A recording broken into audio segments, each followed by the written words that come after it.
Today we'll talk about the French Revolution, the bloodiest revolution ever. And so it's very vast. So we'll uh, talk onto it and tackle it in two videos. So what are some causes? Well, first, France under the reign of Louis XV waged war against Britain and against the Americans. That's the 7-Year Wars. And they lost, the French, and so they have a defeat.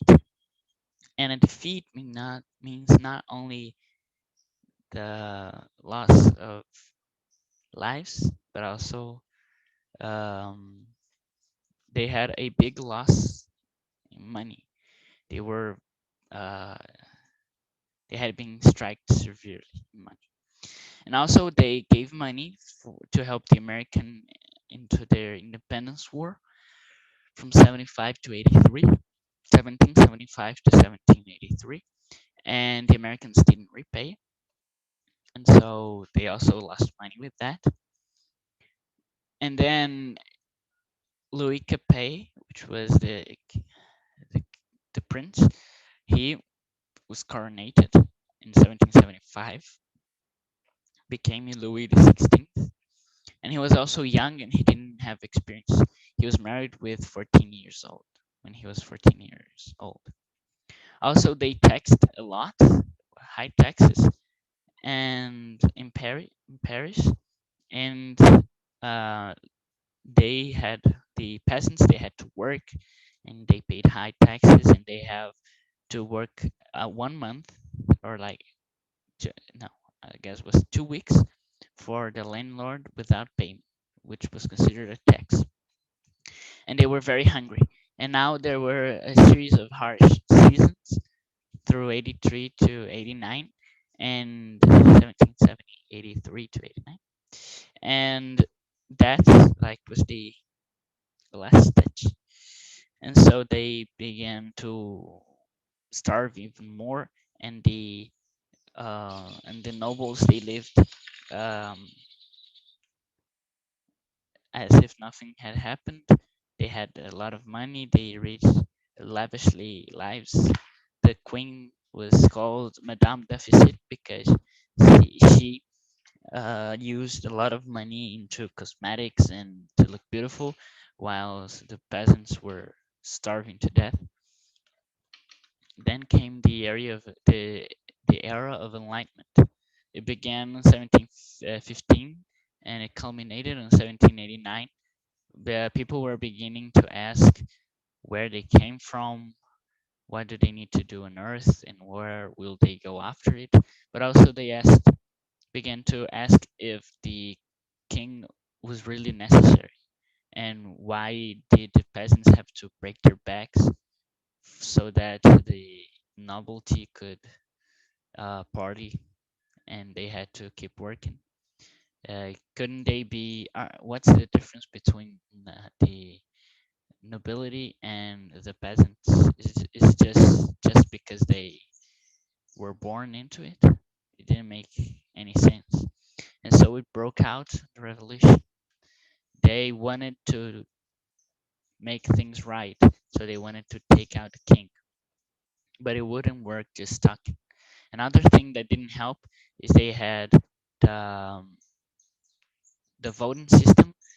Everybody had only one vote, but we have the first state, which is the king and nobility. The second state, which uh, is the landlords, the clergy, and the third states are the peasants. And so the third state was nearly 98% of the whole population, and they only had one vote. And these 2% had two votes, and it didn't make sense. They would always lose. Like, for example, we want to raise taxes on the third state, the first state proposed, for example. So all in favor, the first and second state, all in all against, 98%, but they only had one vote, so they would always lose. And yeah, so they took it by force. They went to the veteran hospital and took rifles, but they had no uh, gunpowder.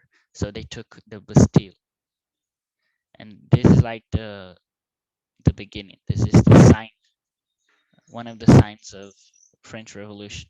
They took the Bastille, which it was a prison. The king could put anyone he wanted with no explanation on the Bastille. It was like the power of the king, and they took it. Um,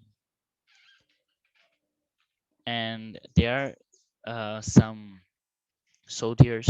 They um, deserted and became the National Guard or the Revolutionary Guard, which was those guys. They were the the revolutionary colors, which was red, blue, and right, red, white, and blue. The other ones were only red or something like that. They could be very differentiated, and they were starving, so they took a trip. Women only in the beginning. They started raiding bakeries because they were very hungry, and the nobility began to be scared. But it wasn't that bad because they were on Versailles, which was about 30 kilometers from Paris, which all of this was happening, was the center.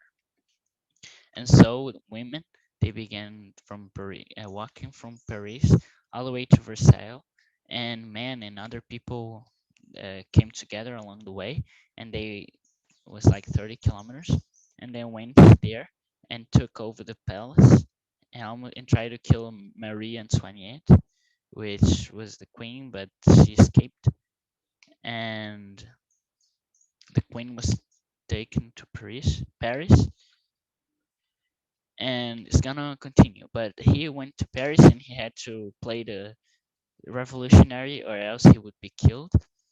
And we'll talk next time. We'll talk about the Great Terror, the Reign of Terror, Paul Marat, and the rest, which is the bad part.